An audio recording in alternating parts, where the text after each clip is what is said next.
sering dilupakan.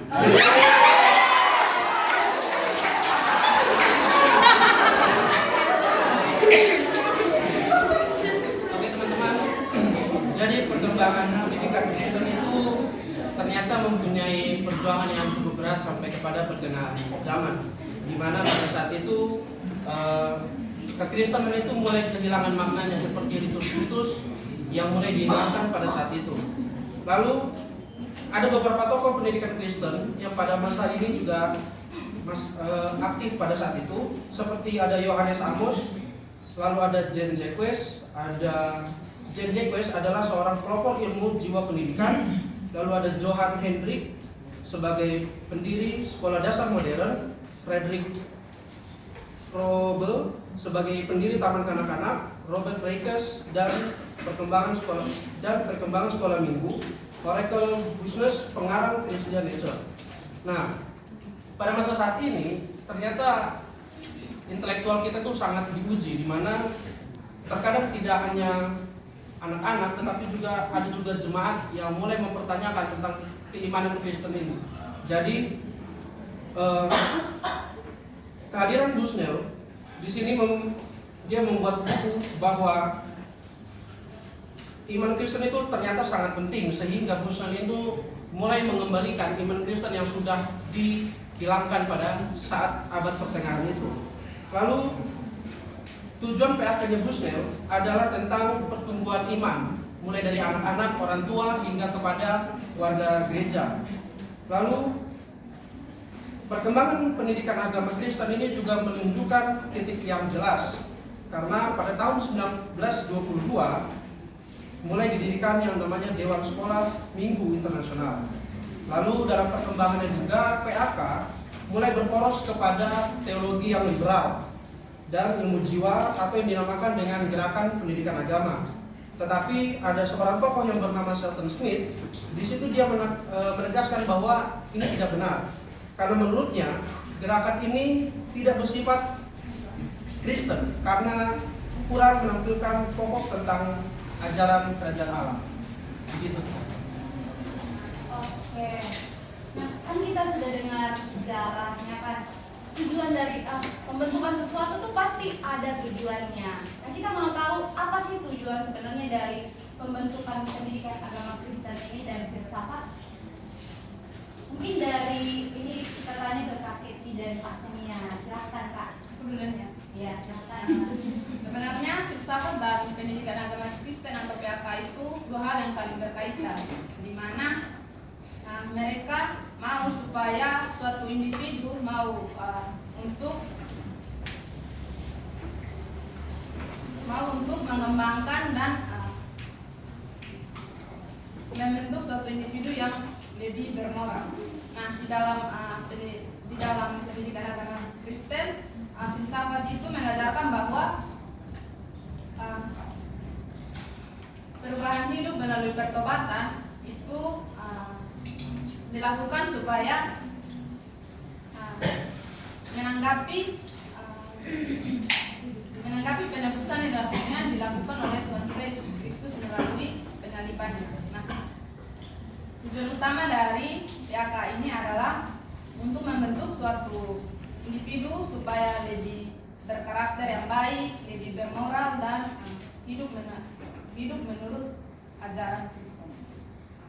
Selain itu, PAK juga mempunyai tujuan lain, yaitu untuk membantu kita dalam memahami dan menjalani ajaran Kristen, membangun hubungan yang kuat dengan Allah, dengan menanamkan nilai-nilai etika dan moral Kristen dalam sikap dan keputusan kita, juga untuk menciptakan hubungan sosial yang harmonis dan saling mendukung antara sesama kita. PAK sendiri juga menekankan pentingnya membangun spiritualitas kita yang mencakup dua aspek, yaitu hubungan dengan Allah dan hubungan dengan sesama kita. Oke, nah kita kan sudah dengar tadi sejarah, tujuan dari pendidikan agama Kristen. Nah, sebenarnya dalam proses perkembangan dan yang telah terjadi ini, apakah ada pengaruh tidak sih dari pendidikan agama Kristen bagi kita, bagi masa kini terutama kan? Nah, kita akan tanya ke dua kawan kita yang cantik di sini, Cantika dan Preti. Nama mereka adalah ini loh, cantik. dari kakak kita juga. Tentu saja pengaruhnya ada ya. Jadi pendidikan agama memiliki pengaruh yang sangat besar dalam kehidupan gereja dan sekolah pada masyarakat tentu saja. Kenapa? Karena pendidikan agama Kristen dapat membantu gereja untuk menjalankan tugas dan tanggung jawab, yaitu dalam memberikan pembekalan dan pendampingan bagi setiap anggota jemaat. Sehingga pada masa kini pendidikan agama Kristen semakin berkembang pesat dan kompleks. Hal ini merupakan perubahan yang memberikan dampak atau perubahan yang positif bagi anggota-anggota gereja. Nah, di sini saya akan memberikan contoh-contoh yang terjadi mengenai pendidikan agama Kristen. Nah, di sini kalau kita berbicara tentang pendidikan agama, maka tidak terlepas dari sekolah. Dan contohnya di sekolah itu sudah ada mata pelajaran tentang pendidikan agama Kristen. Dan juga tidak terlepas dari gereja, lingkungan di mana kita bertumbuh. Nah, di gereja juga, gereja memberikan contoh-contoh atau memanut pendidikan agama Kristen ini, di mana di dalam gereja itu diadakan pendidikan sekolah minggu atau kegiatan sekolah minggu, dan juga PA remaja, dan juga ada katekisasi untuk jemaat yang ingin menikah ataupun untuk memulai hidup baru. Terima kasih. Oke, nah kita kan sudah mendengarkan tadi pengaruh. Nah sekarang nih implementasi atau penerapan dan pada masa kini itu sebenarnya apa sih yang ada, yang nyata, yang kita ketahui bersama begitu. Kita mau tanya ke Kak Hosea. Dalam pendidikan agama Kristen, penerapan yang dapat kita lakukan dalam kehidupan sehari-hari seperti dapat kita lakukan dalam menggunakan media elektronik secara bijak. Seperti contohnya channel Superbook yang berisi tentang cerita Alkitab dalam bentuk animasi. Nah, dalam penerapannya juga haruslah bisa membangun sikap toleransi agar individu tidak menjadi atau dapat mengatasi sikap bully atau masalah bully atau rasisme. Nah, kemudian dalam penerapan pendidikan agama Kristen kita juga bisa melakukan retreat, yaitu untuk memperdalam iman dan juga membangun relasi yang baik antar sesama orang Kristen. Itu dalam penerapan yang dapat saya sampaikan. Saya lanjutkan.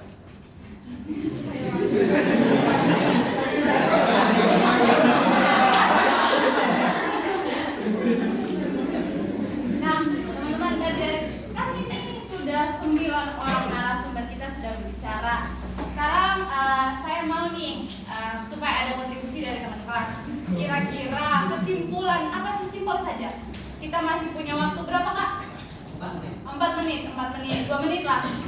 Satu orang angkat tangan. Kita sebenarnya sudah bawa hadiahnya, tapi ternyata kita lupa. Nah,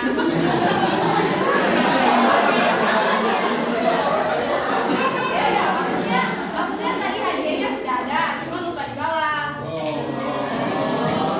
Nah, sekarang siapa yang bisa memberikan kesimpulan singkat saja dari materi yang dari 9 narasumber ini sudah sampaikan?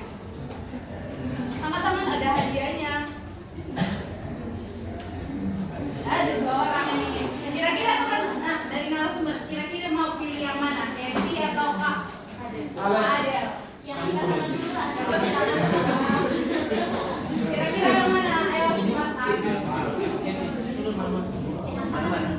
Yang angkat tangan duluan, berabung yang angkat tangan duluan, Kak Adel. Ya, terima kasih. Katanya kesimpulan singkat yang saya dapat dari workshop teman-teman berkaitan dengan pendidikan agama Kristen, yang dapat saya pahami yaitu filsafat dan pendidikan agama Kristen tidak dapat dipisahkan karena mereka saling berkesinambungan, dan pendidikan agama Kristen sangat bermanfaat bagi kehidupan kita baik di zaman sekarang maupun ke depannya, karena dapat memberikan kita arahan-arahan supaya kita bisa hidup lebih baik, bermoral, dan kemudian bisa membangun karakter kita seturut dengan ajaran Kristiani. Mungkin itu. Oke, ternyata simpel saja sebenarnya materi kali ini. Terima kasih untuk Kak Adel. Hadiahnya bisa ya. Saya kan selaku Nah, kesimpulan yang saya dapatkan sebenarnya pembentukan dari pendidikan agama Kristen itu sangat penting dalam dunia pendidikan, di mana PAK ini atau pendidikan agama Kristen itu sangat membantu untuk membentuk karakter dari individu, di mana menggunakan dari berdasarkan nilai-nilai Kristiani dan ajaran-ajaran yang dimiliki oleh Yesus Kristus. Sekian dari presentasi kelompok kami, mohon maaf bila ada kesalahan. Terima kasih.